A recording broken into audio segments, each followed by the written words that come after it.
여러분들 안녕하세요. 여러분들의 친구 알뜰맨입니다. 자, 방송 시작하기 전에 빨리 화장해야지. 우리 저기 구독자님들께서 좀 화장 좀 하고 방송해라.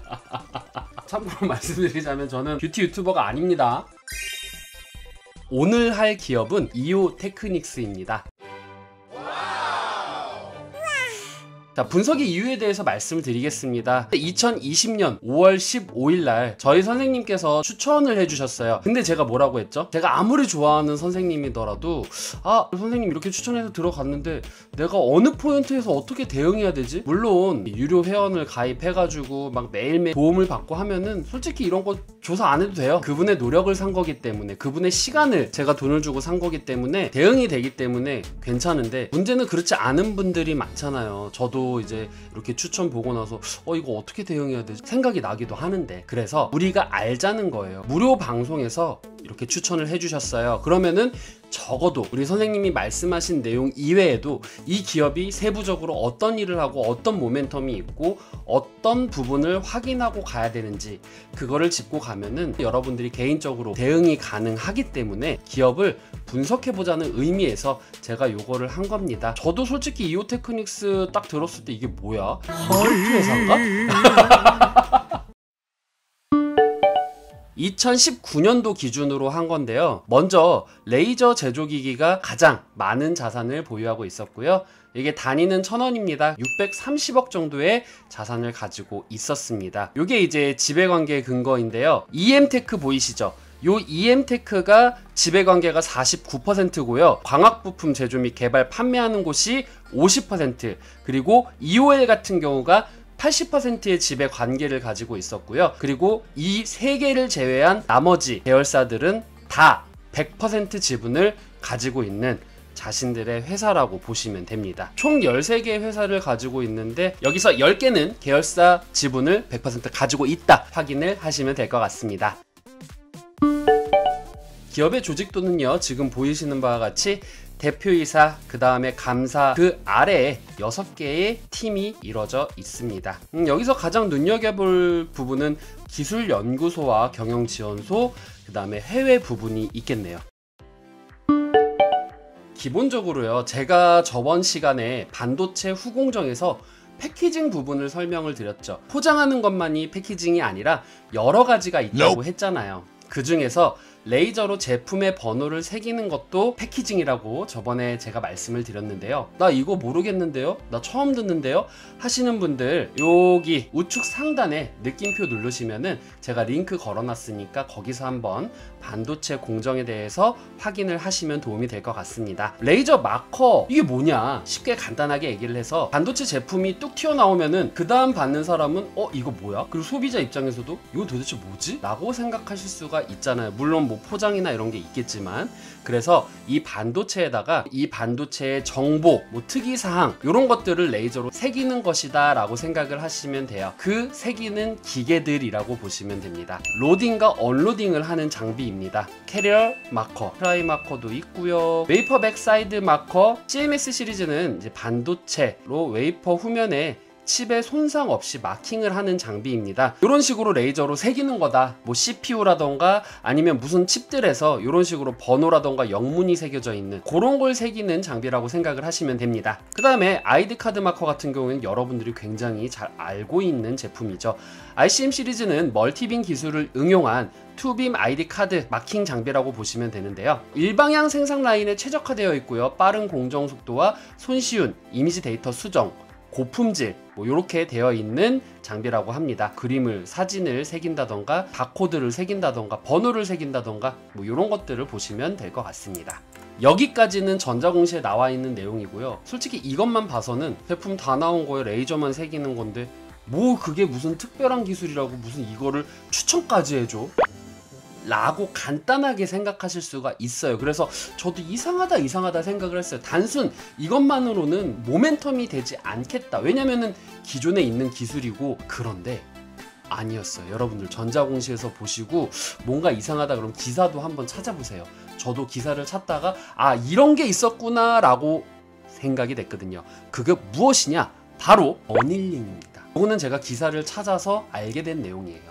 IGBT라는 제품이고요. 웨이퍼 어닐링이라고 불리게 됩니다. 이 웨이퍼 제조의 전 공정 과정에서 비정질 실리콘 상태의 웨이퍼를 정질 상태로 변환시키는 열 처리 장비인데, 저는 이제 이해가 됐어요. 아, 이게 무슨 말이구나 라고 이해가 됐는데, 처음 들으시는 분은 뭐 비정질 실리콘 상태의 웨이퍼를 정질 상태로 변화시켜? 이게 뭐야? 라고 생각하실 수가 있어요. 저도 처음에 그랬거든요. 먼저 이 어닐링의 개념과 목적에 대해서 제가 설명을 드리도록 하겠습니다. 이 어닐링은요, 이온 주입, 저번에 제가 이온을 왜 한다고 했어요? 그렇죠. 모래로 만들어진 규소는 전류가 흐르질 않아요. 하지만 이 모래로 만들어진 규소가 전류가 흐르게끔 하려면 뭘 넣어야 된다고 했죠? 그렇죠. 바로 이온이죠. 이 주입이 됐으면은 이 웨이퍼에서 뭐 상처가 나거나 아니면 뭔가 틀어지거나 뭔가 변형이 있을 거란 말이죠. 그냥 판판한 곳에다가 이온 쭉 가스로 뿌린다고 해가지고 그게 잘 새겨지면은 정말 감사하겠지만, 아닌 경우 아니면 화학 반응이 일어나거나 여러 가지 변수가 있을 수가 있단 말이죠. 그랬을 때 그 상처가 아물도록 화학 변화를 해주는 것, 그것이 바로 어닐링이라는 것입니다. 그리고 이 목적은요, 웨이퍼 내부에 있던 실리콘 원자들은 이온 주입 공정에서 돌아온 불순물 원자의 침투로 인해 원래 있던 자리에서 이탈을 하게 됩니다. 새로 들어온 불순물 원자들이 그 자리를 정확하게 차지해야지 질연성이었던 순수 실리콘 도전성을 지닌 반도체로 바뀔 수가 있는데요. 하지만 충돌로 인해서 불순물 원자들도 실리콘 원자들이 있던 정위치에 들어가지 못하는데, 이때 어닐링으로 제자리를 잡지 못한 대부분의 불순물 원자들을 의도한 위치로 보낼 수 있다 라는 부분이 있습니다. 제가 이 사진과 내용은 SK 하이닉스 블로그에서 발췌를 했습니다. 이제 여기 그림을 보면서 제가 설명을 해드릴게요. 여기 웨이퍼가 있어요. 웨이퍼에서 이온 임플란트가 들어오게 되면은 정위치에 있던 다른 칩들, 다른 다이들이나 다른 부품들이 충돌이 일어날 수 있어요. 그래서 이 오족 불순물 원자라고 불리는 AS33 같은 경우에는 여기로 밀려나. 그리고 정위치에 있던 애들도 이 충돌로 인해서 이탈을 하게 돼요. 이 실리콘 원자들이 이탈을 해요. 그러면 이 반도체의 제기능이 될 수 있을까요? 오류가 나겠죠. 이 오류를 방지하기 위해서 온도를 높였다 낮췄다 하면서 이 어닐링 작업을 통해서 화학 변화를 일으키고, 그래서 얘네들이 원래 자리로 갈 수 있게 도와주는 작업, 이렇게 보시면 돼요.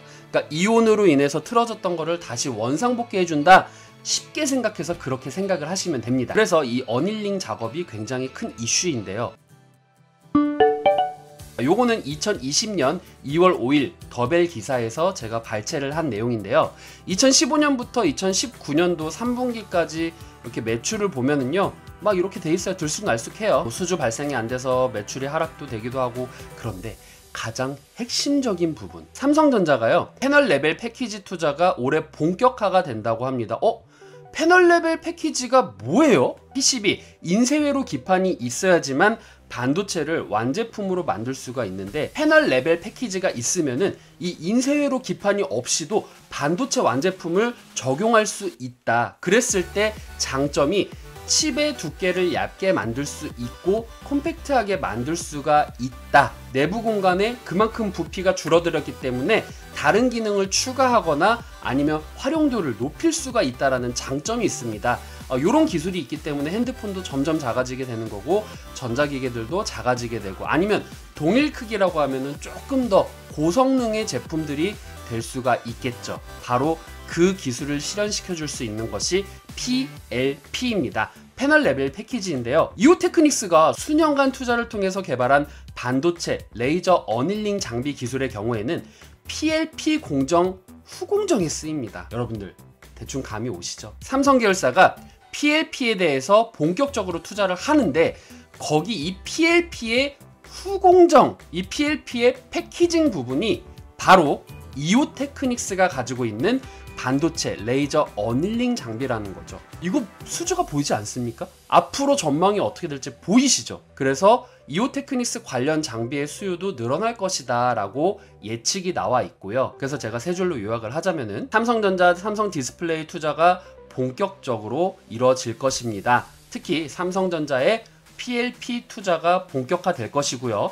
이 PLP에서 이오테크닉스의 반도체 레이저 어닐링 장비는 PLP의 후공정에 사용이 됩니다. 그래서 이 이오테크닉스의 관련 장비 수요가 늘어날 전망인데, 반도체 레이저 마커 같은 경우에는 이오테크닉스가 거의 독점하고 있어요, 국내에는. 그리고 해외 같은 경우에는 이오테크닉스가 60% 되어 있고요. 반 이상 차지를 하고 있어요. 그런데 이게 정확한 통계는 아닙니다. 이 공시에 나와 있는 내용으로는요, 레이저 마커의 공식적 시장 점유율 통계는 나와 있지 않은데요. 따라서 해당 지표는 이오테크닉스가 납품하는 회사의 대부분 반도체 회사라고 합니다. 이 대부분 반도체 회사의 라인에 배치된 장비를 추정하여서 작성을 하였기 때문에 이 부분이 오류가 날 수도 있습니다. 그리고 비반도체 마커 부분은 시장이 워낙 범위가 크고 넓기 때문에 시장 점유율 통계가 불가능하다고 나와 있습니다.